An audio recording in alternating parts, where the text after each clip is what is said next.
Guys, jom ikut aku pergi Ipoh shopping makeup raya. Aku memang tak nak makeup sangat hari ni, just pakai sunscreen je, lepas tu pakai lip oil. Korang kalau tak suka makeup tak apa, jangan tinggal sunscreen je, okey? Okey, ni dia peneman kita hari ni. Okay, jam ni kita akan jual promotion. Dua berapa ribu?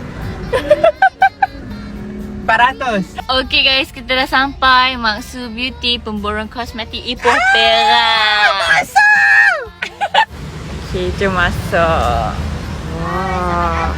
Hai. Banyaknya contact lens dia. Dekat set sini pula semua local product. Ni One Minute Miracle. Oh, foundation yang baru tu. And then Okaya. Ni model tak berbayar. Banyaknya. And then ada Sobella, Alha Alpha, CPG, Elegant Cosmetics. Lepas tu dengan Skin Desert. Ya Allah.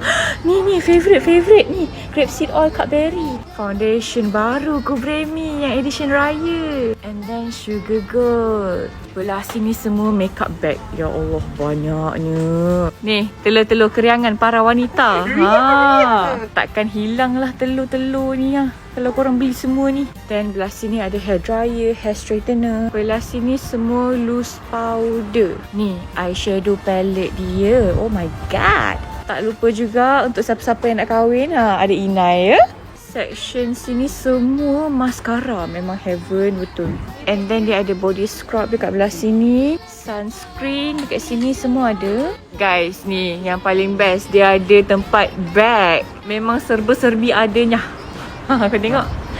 Cari bag balik kampung ke? Ni model handbag kita hari ni.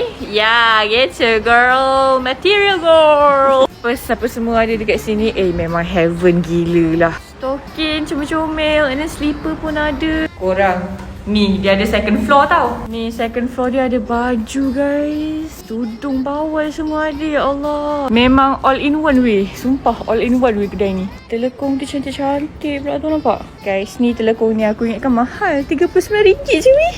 Tudung-tudung sarung pun ada. Okay guys, aku dah rambang mata duduk sini. Nak sambung shopping.